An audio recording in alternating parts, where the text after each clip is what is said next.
Hello दोस्तों, कैसे हैं आप सब। राम जी की पाठशाला में आपका बहुत बहुत स्वागत है। उम्मीद करता हूं आप सब भी अच्छे ही होंगे और आपकी तैयारी बहुत ही बेहतर ढंग से चल रही होगी। जैसा आप सबको पता है कि हमने मूल विधि की एक अच्छी खासी सीरीज चलाई हुई है, जिसमें हम मूल विधि की धाराओं को विभिन्न जो एक्ट्स हैं, जो विभिन्न अधिनियम हैं, उनकी धाराओं को क्रमवार तरीके से समझ रहे हैं, जो आपके आगामी परीक्षा जो यूपीएसआई की है उसमें भी आपको काम आने वाली है। और आप जब परीक्षा पास करके अधिकारी बन जाएंगे, यूपी पुलिस में सब इंस्पेक्टर बन जाएंगे, तो आपके आने वाले जो पुलिस का जीवन है उसमें भी आपको बहुत काम आएगी। तो जैसा आप सबको बताया कि अभी तक हमने आईपीसी 1860 जो अधिनियम है उसके 8 अध्यायों तक की महत्वपूर्ण धाराओं को समझ लिया है। और आज जिस अध्याय का नंबर है वो है अध्याय 9। और अध्याय 9 161 धारा 161 से लेकर धारा 171 तक विस्तृत है, फैला हुआ है, उसमें वर्णन है। और अध्याय 9 जानकारी किस चीज़ की देता है? अध्याय 9 जानकारी देता है लोक सेवकों द्वारा या उनसे संबंधित अपराध। या तो लोक सेवक कोई अपराध करे या उनसे संबंधित कोई अपराध हो, कोई उनसे संबंधित अपराध करे, है ना, कि एक तो होता है उनको उनके कार्य से रोकना, वो अलग अध्याय में है, वो 10वें अध्याय में है। पर उनसे संबंधित अपराध वो हम सब समझेंगे यहाँ पर। और इसकी कुल मिला के आपको 1 2 3 4 5 धाराओं को समझना है, जिनमें से एक तो निरसित ही है। तो 4 धाराओं को इस अध्याय में से आपको समझना है, जो आपके लिए बहुत ज़्यादा महत्वपूर्ण होने वाली है। आप लोगों को मैं ये सब चीज़ पढ़ा रहा हूँ, आप कम से कम इतना काम तो कर सकते हैं यार, वीडियो को लाइक तो कर सकते हैं ना, आप वीडियो को शेयर तो कर सकते हैं ना, आप कमेंट तो लिख सकते हैं ना कम से कम, या इतना भी आप नहीं कर सकते। आप कमेंट लिखते हैं तो मेरे को हिम्मत मिलती है भाई। आपको पता है कि मेरे को कितनी मेहनत करनी पड़ती है। यहीं पे मेरे पास टेबल यहाँ पे रखी हुई है, आपको दिखाई नहीं देगी, उस पर 4 किताबें खुली रखी हैं, जिसमें आईपीसी का बेयर एक्ट है, 2-3 किताबें हैं, सामने लैपटॉप में आईपीसी की विकिपीडिया खुला हुआ है और मेरे नोट्स खुले हुए हैं। उनमें से मैं धाराओं को इम्पोर्टेंट निकालता हूं और उनको बहुत सरल शब्दों में आपको बताने का प्रयास करता हूं। जब मैं इतनी मेहनत कर रहा हूं और आप तक सरल भाषा में सब चीज़ को पहुंचा रहा हूं, तो कम से कम आप कमेंट, शेयर और लाइक तो कर ही सकते हैं। ये मेरी आपसे अपेक्षा है, आप करें ना करें, ये आपका स्वाभिमान है, ये आपकी ईमानदारी है। तो चलिए शुरू। देखो, मैंने जैसा आपको बता दिया, लोक सेवकों द्वारा या लोक सेवकों से संबंधित अपराध दिए गए हैं अध्याय 9 में। और अध्याय 9 में धारा है 161 से लेकर 171 तक। उसमें सबसे पहले एक चीज़ आपको ध्यान रखनी है, जो सेक्शन 161 से लेकर 165 ए था, जो 9वें अध्याय में सेक्शन धारा 161 से लेकर और धारा 165 ए तक वर्णन किया गया था रिश्वत के बारे में, घूस के बारे में, है ना, रिश्वत के बारे में, घूस के बारे में वर्णन किया गया था 161 से लेकर 165 ए में। तो ये रिश्वत से संबंधित था। परंतु भ्रष्टाचार निवारण अधिनियम 1988 आने के बाद ये सारी धाराएं 161, 62, 63, 64, 65 और 65 ए, ये 6 की 6 धाराएं निरसित हो चुकी हैं, निकाली जा चुकी हैं आईपीसी से, क्योंकि इन्हीं धाराओं से संबंधित धाराएं भ्रष्टाचार निवारण अधिनियम 1988 में है। तो यहाँ पे इनकी कोई आवश्यकता नहीं बची और इन धाराओं को यहाँ से हटा दिया गया है। तो आपको ध्यान रखना है कि धारा 161 से लेकर धारा 165 ए तक निरसित हैं, जो रिश्वत से, घूस से संबंधित थी। और अब क्यों हटा दिया गया? क्योंकि भ्रष्टाचार निवारण अधिनियम 1988 में वो सब चीज़ें ऐड कर ली गई हैं। उसके बाद धारा 166 ए बहुत ज़्यादा इंपॉर्टेंट है आपके लिए, ध्यान से समझिए। धारा 166 ए कहती है लोक सेवक जो विधि के अधीन निदेश की अवज्ञा करता है। लोक सेवक किसको कहते हैं? इंग्लिश में वर्ड है पब्लिक सर्वेंट, जो पब्लिक की सेवा करता है। ऐसा व्यक्ति जो गवर्नमेंट जॉब में है, जाहिर सी बात है ना, ज़्यादातर गवर्नमेंट जॉब में भी है, पर इसमें कुछ प्राइवेट संस्थान भी आ जाते हैं, जैसे प्राइवेट अस्पताल में डॉक्टर, जैसे प्राइवेट स्कूल में पढ़ाने वाले टीचर। तो ये भी तो लोक सेवा कर रहे हैं ना, ये भी तो पब्लिक की सेवा कर रहे हैं, ये भी तो पब्लिक सर्वेंट हैं। तो जो भी लोक सेवक हैं, जो लोगों की सेवा करने के लिए उत्तरदायी हैं, यदि वे विधि के अधीन किसी निर्देश की अवज्ञा करते हैं तो अपराधी माने जाएंगे। सपोज करो कोई लोक सेवक है और उसके लिए कानून में कोई प्रावधान किया गया है कि भाई तुम इस पद पे हो, तुम्हारे लिए हम ये नियम बना रहे हैं, तुमको ये काम करना है, तुम लोक सेवक हो, तुम्हारे लिए हमने ये कानून बना दिया है और इस कानून के अंतर्गत तुम ये काम करने के लिए अधिकारी हो, ये काम तुमको करना पड़ेगा, ये काम करने के लिए तुम बाध्य हो। और वो लोक सेवक ये जानते हुए भी कि ये मेरा कर्तव्य है और उस कर्तव्य को नहीं करता, उस काम को नहीं करता, तो वो अवज्ञा करता है। वो क्या करता है? अवज्ञा करता है, उसकी कहना नहीं मानता, उस चीज को मानता नहीं है, तो वो दंड का अधिकारी होगा। जैसे मैं आपको बताता हूं, स्त्रियों से संबंधित अपराध हैं, सीआरपीसी में इसका वर्णन किया गया है। धारा 154A 154 क्या कह रही है कि संज्ञेय अपराधों की इत्तिला, संज्ञेय अपराधों की सूचना। संज्ञेय अपराध किसे कहते हैं? संज्ञेय अपराध वो होते हैं जो प्रकृति से गंभीर होते हैं। जैसे जितने भी आपके पास अपराध लिखे हुए हैं ये गंभीर अपराध है। हत्या कर देना, रेप कर देना, स्त्री की लज्जा का अनादर कर देना, अटैक कर देना, एसिड अटैक कर देना, ये सब गंभीर अपराध हैं। और गंभीर अपराधों, जो संज्ञेय अपराध होते हैं वो गंभीर अपराध हैं। इसमें पुलिस को तुरंत कार्रवाई करने की आवश्यकता होती है तथा बिना वारंट के ही वो काम कर सकते हैं। जो असंज्ञेय अपराध हैं उनमें वारंट की आवश्यकता पड़ती है। इसका मतलब उनको न्यायिक मजिस्ट्रेट के पास जाना पड़ता है, वहां से वारंट रिलीज होता है, उसके बाद काम करते हैं। पर संज्ञेय अपराध में ऐसा नहीं होता है, प्रकृति से गंभीर होते हैं और उनमें तुरंत कार्रवाई करने की आवश्यकता होती है बिना वारंट के, ऐसे संज्ञेय अपराध हैं। तो धारा सीआरपीसी की धारा 154 क्या कहती है? संज्ञेय अपराधों की इत्तला। तो ऐसी इत्तला जब लोक सेवक को मिलती है और वो उसमें काम उसमें वो अधिकृत है कि उस चीज को नोट करे, उस चीज को लेखाबद्ध करे, तो उसी से संबंधित आगे की ये चीजें बताई गई हैं सीआरपीसी में। आप कंफ्यूज मत होइए, सिर्फ मैंने साइड में बता दिया, चाहता तो मैं लिख सकता था पर मैं यहां सिंपली आपको बता दिया कि संज्ञेय अपराधों की इत्तला धारा 154 सीआरपीसी कह रही है। तो उसमें क्या बात बोली जा रही है कि संज्ञेय अपराध यदि किसी लोक सेवक के पास आते हैं और उनके लिए वो जिम्मेदार है, उनको सॉल्व करने के लिए वो जिम्मेदार है और वो उनको लेखाबद्ध करना चाहिए, उसको नोट डाउन करना चाहिए कि ये कोई काम हुआ है, कोई दिक्कत हुई है, तो ये उसका अधिकार है। वहां पे लिखा गया है कि लोक सेवक को इन चीजों को नोट करना चाहिए, ये सीआरपीसी की धारा 154 में लिखा हुआ है। पर अगर वो लोक सेवक धारा 154 के अंतर्गत जो उसको काम दिया गया है उसको नहीं करता, उसको नहीं मानता, तो वो विधि के अधीन जो निर्देश है, उसके लिए जो काम दिया गया है, उसकी अवज्ञा करता है। ये बात आपको आई थिंक क्लियर हो गई होगी, समझ में आ गया होगा। अगर नहीं भी समझ में आया तो ज़्यादा टेंशन लेने की जरूरत नहीं है। सीधे समझो कि माना कि पुलिस इंस्पेक्टर है कोई, पुलिस इंस्पेक्टर को एफआईआर लिखने का अधिकार होता है और उसको ये निर्देश पहले से, क्योंकि जो इंस्पेक्टर होता है वो किंग ऑफ सीआरपीसी होता है, उसको पूरी पावर होती है सीआरपीसी की तरफ से। जब हम सीआरपीसी देखेंगे समझेंगे तो आपको पता लग जाएगा।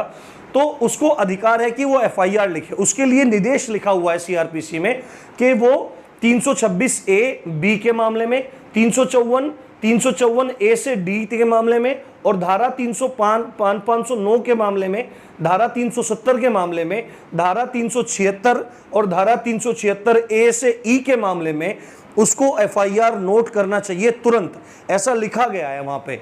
और यदि वह व्यक्ति जो इंस्पेक्टर है, जिसका कर्तव्य है, जिसको सीआरपीसी कह रही है कि भाई तुमको 154 धारा के अंतर्गत इन मामलों में एफआईआर दर्ज करना चाहिए जो स्त्री से संबंधित अपराध हैं, और यदि वह इन अपराधों में एफआईआर दर्ज नहीं करता है, यानी कि क्या करता है, लोक सेवक है, सभी जो इंस्पेक्टर हैं वो लोक सेवक है और जो विधि के अधीन है, यानी कि उसको विधि के अधीन रखा गया है, निर्देश दिया गया विधि में, कानून में, सीआरपीसी में उसको निर्देश दिया गया कि तुमको एफआईआर लिखनी है अगर ये मामले आएंगे, और वो नहीं लिखता है, यानी कि अवज्ञा करता है, उसको मानता नहीं है, तो वह दोषी होगा धारा 166A के मामले में। और उसको जो दंड मिलेगा वो दंड होगा 2 वर्ष तक की जेल या जुर्माना या दोनों।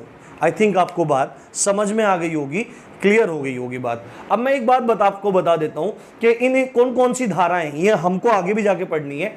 यदि 326A और बी के मामले में, 326A क्या होता है, एसिड अटैक करना, 326B क्या होता है, एसिड अटैक का प्रयास करना, है ना, तेजाब फेंक देना। 354 में 354A से डी तक और 509 में सीधे सीधे स्त्री की लज्जा का अनादर है, यानी कि स्त्रियों में एक स्वाभाविक गुण होता है लज्जा का, वो शर्माती हैं। अगर उस स्त्री की लज्जा का अनादर करता है, डिटेल से समझेंगे जब आगे जाएंगे, यदि उन स्त्री की लज्जा का अनादर करता है तो ये भी एक संज्ञेय अपराध माना जाता है। इसमें भी तुरंत कार्रवाई करने के निर्देश लोक सेवक को दिए जाते हैं। 370 में है दुर्व्यापार। दुर्व्यापार का क्या मतलब है? किसी लड़की को कहीं से उठाया, ह्यूमन ट्रैफिकिंग, किसी लड़की को कहीं से उठाया और उसको वेश्यावृत्ति के धंधे में धकेल दिया, तो ये भी एक संज्ञेय अपराध माना जाता है। और 376 ए से ई तक ये बलात्कार, रेप का केसेस होता है। तो इन मामलों में इंस्पेक्टर को स्पष्ट निर्देश लिखे रहते हैं कि इन मामलों में आपको तुरंत कार्रवाई करनी है, एफआईआर नोट करना है बिना किसी वारंट के। और अगर वो इंस्पेक्टर ऐसा नहीं करता है, यानी कि जो विधि के अधीन निर्देश की अवज्ञा करता है, तो वह दंड का अधिकारी होगा और उसको दंड मिलेगा 2 वर्ष का कारावास या जुर्माना, या दोनों से उसको दंडित किया जा सकता है। आई थिंक आपको बात क्लियर हो गई होगी।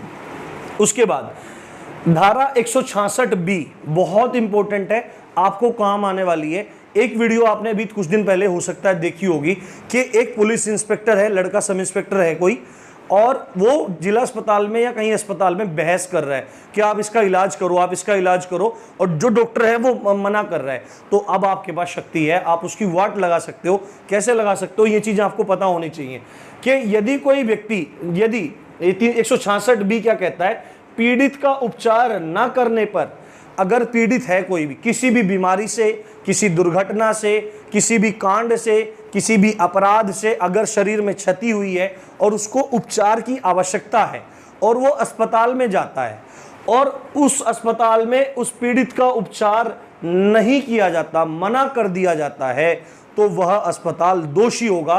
चाहे वो अस्पताल सरकारी हो, चाहे वो अस्पताल प्राइवेट हो। सरकारी कौन सा हो? चाहे तो केंद्र सरकार का अस्पताल हो, चाहे राज्य सरकार का अस्पताल हो, चाहे वो स्थानीय स्वशासन का अस्पताल हो, नगर पालिका, नगर परिषद, है ना, ग्राम पंचायत इत्यादि, कहीं का भी छोटा मोटा डिस्पेंसरी हो, ये सब अस्पतालों में आ जाते हैं, या प्राइवेट अस्पताल हो और मना कर देता है इलाज करने से, तो दंड का अधिकारी होगा।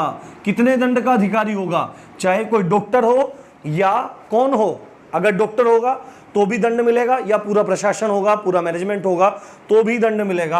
और दंड मिलेगा 1 वर्ष का कारावास या जुर्माना, या दोनों। आपको बात समझ में आ गई होगी कि पीड़ित का उपचार न करने पर अस्पताल चाहे गवर्नमेंट हो या प्राइवेट हो, गवर्नमेंट कौन सा हो, सेंट्रल गवर्नमेंट का हो, स्टेट गवर्नमेंट का हो, और जो लोकल बॉडीज हैं उनका अस्पताल हो, तो अगर उपचार नहीं करता है तो दंड मिलेगा, 1 साल की जेल होगी या जुर्माना होगा, या दोनों ही से ही उसको दंडित किया जा सकता है। आई थिंक आपको बात समझ में आ गई होगी, क्लियर हो गया होगा। तो देखो, अब बहुत जबरदस्त एक धारा पढ़ाने वाला हूं, मजा आ जाएगा। सेक्शन 170 धारा 170। धारा 170 क्या कहती है? लोक सेवक का प्रतिरूपण।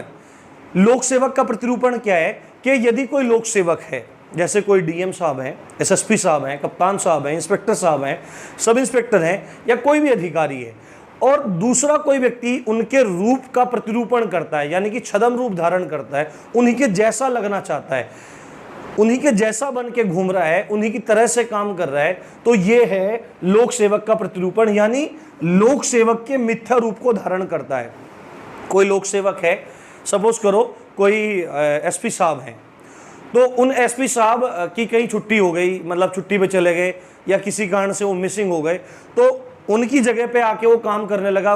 शक्ल कुछ कुछ मिल रही है, उसी की तरह बाल कटवा लिए, उसी की तरह मूछें रख लिया, उसी की तरह से कपड़े पहन लिए, उसी तरह बोलने का लहजा कर लिया, तो एक्चुअली में वो है नहीं, पर बन गया वहां पे जाके, और वो विधि के अधीन उस कार्य को करने के लिए बाध्य न होते हुए भी, अधिकार न मिलने होने के बाद भी उन कार्य को करता है, तो वह अपराधी माना जाएगा। और जो दंड मिलेगा उस व्यक्ति को, वो मिलेगा 2 वर्ष का दंड मिलेगा, और साथ में जुर्माना भी मिल सकता है, या जो 2 वर्ष का दंड और जुर्माना दोनों के दोनों उसको मिल सकते हैं। आपको ये धारा सुन के राउडी राठौर का नाम याद आ गया होगा। राउडी राठौर में मैंने वो मूवी देखी थी, थोड़ी देखी थी। उस राउडी राठौर मूवी में अक्षय कुमार होते हैं, वो पहले एक जिले में जाते हैं, वहाँ के कप्तान बन के जाते हैं, और वहाँ पे जितना भी गलत काम हो रहा था उसको दूर करते हैं। उसके बाद जो वहाँ का गुंडा होता है वो क्या काम करता है, उनको मारने की साजिश रचता है, कुछ होता है, उसके बाद तमाम चीज़ें होती है, तो एक उनका डुप्लीकेट होता है। तो उसके बाद जो एक्चुअल में एसपी साहब हैं, अक्षय कुमार हैं एक्चुअल में, उनके साथ ही उस डुप्लीकेट को देखते हैं, वहां लेके आते हैं। तो देखो एक्चुअली में वो दूसरे थे और उनको डुप्लीकेट बना के लाया गया। तो ये है लोक सेवक का प्रतिरूपण, लोक सेवक का मिथ्या रूप धारण करना। ये अब वो तो पिक्चर है, वो तो मूवी है, उसमें ये डायलॉग है ना, जो मैं बोलता हूँ वो मैं करता हूँ और जब मैं नहीं बोलता वो मैं नहीं करता हूँ। पता नहीं यार क्या क्या बोलते रहते हैं मूवी में भी। तो यही सारी बातें हैं। तो राउडी राठौर से आपको क्लियर हो गया होगा धारा 170 क्या चीज है, लोक सेवक का प्रतिरूपण करता है या लोक सेवक के मिथ्या रूप को धारण करता है तो उस व्यक्ति को 2 वर्ष का दंड मिलेगा, कारावास मिलेगा और जुर्माना भी उसको दिया जा सकता है या दोनों से उसको दंडित किया जा सकता है। उसके बाद जैसे ही हमने अध्याय 7 में, चैप्टर 7 में धारा 140 पढ़ी थी। अध्याय 7 क्या है? अध्याय है सेना, नौसेना, वायुसेना से संबंधित अपराध। ये हमने पढ़ा था उसमें कि मतलब विद्रोह के लिए भड़काता है, विद्रोह के लिए भड़काता है और विद्रोह मतलब इसी तरह थी कि विद्रोह हो गया और उसके बाद मतलब से भगोड़ा बना देना चाहता है, अभी तेजन के लिए दुष्प्रेरण करता है, तमाम चीज़ें थी। तो उसी में धारा 140 थी कि यदि आर्मी, नेवी, एयरफोर्स के किसी अधिकारी या सिपाही की वर्दी धारण करता है, टोकन धारण करता है, तो वो अपराधी माना जाएगा, उसको 3 महीने की सजा मिलेगी। इसी तरह की धारा 171 है, बिल्कुल मिलती जुलती, कि लोक सेवक की वर्दी या टोकन धारण करता है, लोक सेवक है नहीं, लोक सेवक की वर्दी या पोशाक पहन ली और जो उनके बैजेस होते हैं या उनके मेडल्स होते हैं उनको धारण कर लेता है, ये दिखाने के लिए कि मैं भी उनमें से एक हूं, है नहीं, मैं भी उनमें से एक हूं, इस बात को जताने के लिए, अपने आप पे विश्वास पक्का करने के लिए वर्दी या टोकन धारण करता है तो वह भी अपराधी माना जाएगा। और जो दंड धारा 140 में आर्मी, नेवी, एयरफोर्स के अधिकारी या सिपाही की वर्दी और टोकन धारण करने पर था, वही दंड लोक सेवक की वर्दी या टोकन धारण करने पर उस व्यक्ति को मिलेगा, जो 3 महीने का कारावास है, साथ में जुर्माना है और या दोनों की दोनों उसको मिल सकती हैं। तो आज ही हमने चैप्टर खत्म कर लिया आपका 9। इसी तरह हम फटाफट आगे बढ़ते चले जाएंगे। उम्मीद है आपको चीजें समझ में आ रही होंगी, इसमें कंफ्यूज मत होना, सिंपल है। अगर दिक्कत हो तो दोबारा से इसको देखना, क्लियर हो जाएंगी चीजें। और अगर फिर भी कोई ज़्यादा दिक्कत हो रही है तो एक बार आप लोग जाके बुक में चेक करना या सीआरपीसी विकीपीडिया जाके चेक करना, आईपीसी विकीपीडिया जाके चेक करना, नॉर्मली आपको समझ में आ जाएगी। पर ज़्यादा टेंशन लेने की जरूरत नहीं है, डायरेक्टली पूछेगा तो बता देना कि अगर रेप के मामले में केस दर्ज नहीं करता, एसिड अटैक के मामले में दर्ज नहीं करता रिपोर्ट, स्त्री की लज्जा के अनादर के मामले में रिपोर्ट दर्ज नहीं करता तो क्या होगा, तो उसको 2 साल की सजा हो जाएगी। ये बात सिंपली आपको लिखनी है, बाकी इसमें इतनी टेंशन वाली बात नहीं है। उम्मीद करता हूँ चीज़ें आपको समझ में आई होंगी। जल्दी ही हम आपका हिंदी का और संविधान का कोर्स भी शुरू करने वाले हैं, रविवार को आपकी इसकी सूचना मिल जाएगी। तो आप देख रहे थे राम जी की पाठशाला, मैं हूँ राम भारद्वाज। जय हिंद, जय भारत।